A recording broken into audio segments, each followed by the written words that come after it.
Hi Johnny. அண்ணா praise லாட்ண்ணா. Praise lord Johnny. நல்லா இருக்கியா? நல்லா இருக்கண்ணா. வாண்ணா உக்காரு. என்னண்ணா சடனா சர்ப்ரைஸு? இந்த ஏரியாவில் எனக்கு கொஞ்சம் வேலை இருந்தது. இவ்வளோ தூரம் வந்திருக்கமே, உன்னை பார்த்துட்டு போகலாமேன்னு வந்தேன். Okay okay. என்ன, நீ படம் பார்த்துக்கிட்டு இருக்கியா? ஆஹா, ஏதோ அப்போ அப்பான்னா வாரத்துக்கு 2-3 தடவை. ஓஹோ, இதை அப்பான்னு சொல்றியா? என்னண்ணா சினிமா பார்க்கக்கூடாதா என்ன?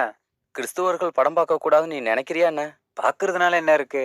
நல்லதை எடுத்துப்போம், கெட்டதை விட்டுருவோம். ஓஹோ, மினரல் வாட்டரையும் ட்ரைனேஜ் வாட்டரையும் கலந்து அதில் நல்ல தண்ணியை குடிக்கலான்னா முடியுமா? அண்ணா இப்போ வரைக்கும் நீ நிறையவே சொல்லியிருக்க, எல்லாத்தையும் அக்செப்ட் பண்ணிப்பேன். ஆனால் சினிமா பார்க்கக்கூடாதுன்னா ஒத்துக்கவே மாட்டேண்ணா. ஜானி, நீ என் பேச்சை கேட்கணும்னு அவசியம் கிடையாது. ஆனால் கிறிஸ்டியன் எதையும் கடைப்பிடிக்க வேண்டிய அவசியம் இல்லை. ஆனால் பைபிள் என்ன சொல்லுதோ அதுபடி நடந்தே ஆகணும். பைபிளில் சினிமா பார்க்கக்கூடாதுன்னு எங்கேயாச்சும் எழுதியிருக்கா என்ன? சினிமாங்கிறது இப்போ கண்டுபிடிச்சது. பைபிள் எப்போவோ வந்ததால அதில் சினிமாங்கிற வார்த்தை இருக்காது. ஆனால் சினிமா பார்க்கக்கூடாதுன்னு பைபிள் தெளிவாக சொல்லுது. சரி, ஒரு பேப்பர் பேனா எடுத்துக்க. நான் சில கேள்விகள் உன்னை கேட்குறேன், நீ மனசாட்சிப்படி பதில் சொல்லு. சரி. சினிமாங்கிறது தேவனுக்குரியதா உலகத்துக்குரியதா? உலக சம்மந்தமானது தான். உலக சம்பந்தமானது அப்படின்னு எழுது. சினிமாவை எதுக்கு கண்டுபிடிச்சாங்க? கொஞ்சம் பேரோட உழைப்புக்காக பார்க்குறோம். ஓஹோ, ஒயின் ஷாப்பில் கூட சில பேருக்கு வாழ்வாதாரமாக இருக்கு. நான் கேட்டது அது இல்லை. எதுக்காக சினிமாவை கண்டுபிடிச்சாங்கன்னு கேட்குறேன். டைம் பாஸுக்கு, பொழுதுபோக்குக்கு அப்படின்னு எழுது. சினிமா பார்க்கறதால நீ என்னைக்காவது சோதிக்கப்பட்டிருக்கியா? அதாவது மோக பார்வை, கெட்ட எண்ணங்கள் வர்றது, உலக இச்சையான கனவு, இந்த லெவலில் நம்ம இருக்கணும்னு எண்ணம், இப்படி ஏதாவது தோணி இருக்கா? பார்க்குற ஒவ்வொரு வாட்டியும் அது மாதிரி தோணி இருக்குண்ணா. சோதிக்கப்படுறேன் அப்படின்னு எழுது. சினிமா மூலமா உனக்கு என்டர்டைன்மெண்ட் கிடைக்குதா? நிறையவே கொடுத்துருக்கு. உனக்கு ஆனந்தத்தை தருதுன்னு அதில் நோட் பண்ணு. யாராவது அந்த படம் நல்லா இருக்குன்னு சொன்னாலோ இல்லை புது படம் ஏதாவது ரிலீஸ் ஆனாலோ அதை உடனே போய் பார்க்கணும்னு ஆசை வந்திருக்கா? ஆ, பார்க்கணுன்னு ஆசை ஏற்படுது அப்படின்னு எழுது. சினிமாவில் பாட்டு டயலாக்கு டபுள் மீனிங்காகவே இருக்கு. அதை நீ கவனிச்சிருக்கியா? ம், நீ சினிமா பார்த்து முடிச்சதும் அந்த பாட்டை பாடியிருக்க, டயலாக்லாம் பேசியிருக்கியா? ஆ, அப்போ வரேண்ணா. சினிமா பார்க்கறதால உலக இச்சைகள் அதிக கவனத்துக்கு வருது அப்படின்னு எழுது.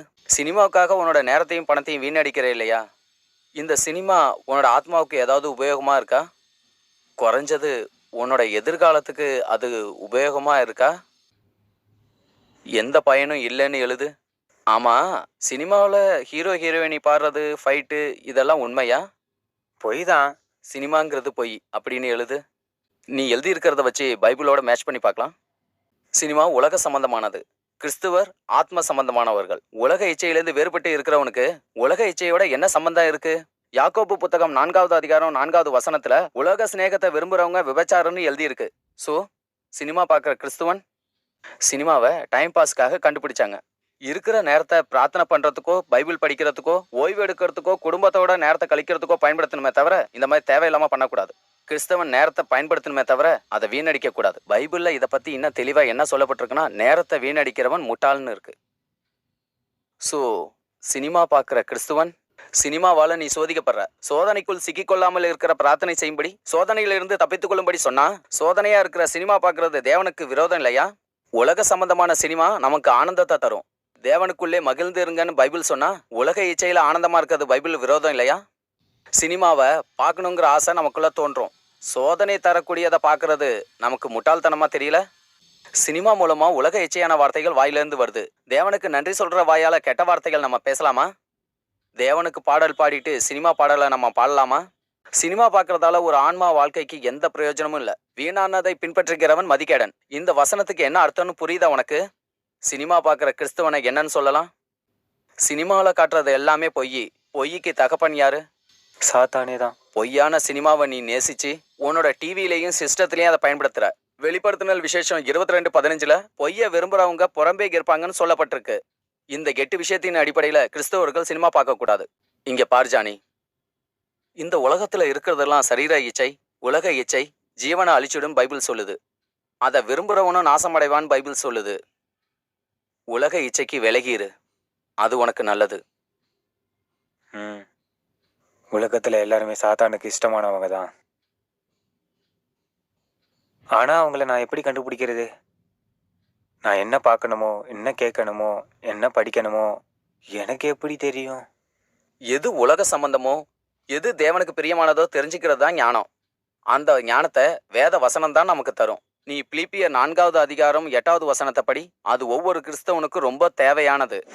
கடைசியாக சகோதரரே, உண்மை உள்ளவைகளாகவோ, ஒழுக்கம் உள்ளவைகளாகவோ, நீதி உள்ளவைகளாகவோ, கற்புள்ளவைகளாகவோ, அன்புள்ளவைகளாகவோ, நற்கீர்த்தி உள்ளவைகளாகவோ, புண்ணியம் எதுவோ, புகழ் எதுவோ, அவைகளையே சிந்தித்துக் கொண்டிருங்கள். நாம எதை மீது நோக்கமா இருக்குமோ அதுதான் நம்மளை நடத்தும். நீ என்ன பார்க்குறியோ, என்ன படிக்கிறியோ, என்ன கேட்குறியோ, அதான் உன் எதிர்காலத்தையும் உன் வாழ்க்கையும் முடிவு செய்யும். நீ கெட்டதை பார்த்து கெட்டதை கேட்டு கெட்டதை பேசுனினா அது உன் இதயத்தையே சுத்தமா கெடுத்துடும். ஆ, வேத வசனத்தை படி, தேவ பாடல்களை கேளு. இப்பெல்லாம் கிறிஸ்தவர்கள் சினிமா பாடலை பாடுறதே ரொம்ப ஒரு ஃபேஷனாக வச்சுக்கிட்டு கிறிஸ்துவ வாழ்க்கையே அழிச்சிக்கிட்டு இருக்காங்க. இன்னமும் அப்படிதான் நடந்துக்கிட்டு இருக்கு. நீ தேவ வசனத்தை படிச்சு அவரை துதித்து அதை தேடி ஆராய்ஞ்சு கண்டுபிடிக்கிற வழியை பாரு. பைபிள் படி. ஒரு நல்ல கிறிஸ்தவனா வாழு. சினிமா பார்க்கறது, டிவி பார்க்கறது, டான்ஸ் பார்க்கறது அப்படி இப்படின்னு உன்னோட எல்லா நேரத்தையும் வீணடித்து கொள்ளாத.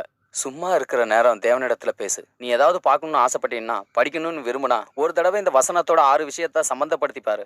அது பண்ணலாமா பண்ணக்கூடாதுன்னு உனக்கே நல்லா புரியும். ஓகே அண்ணா.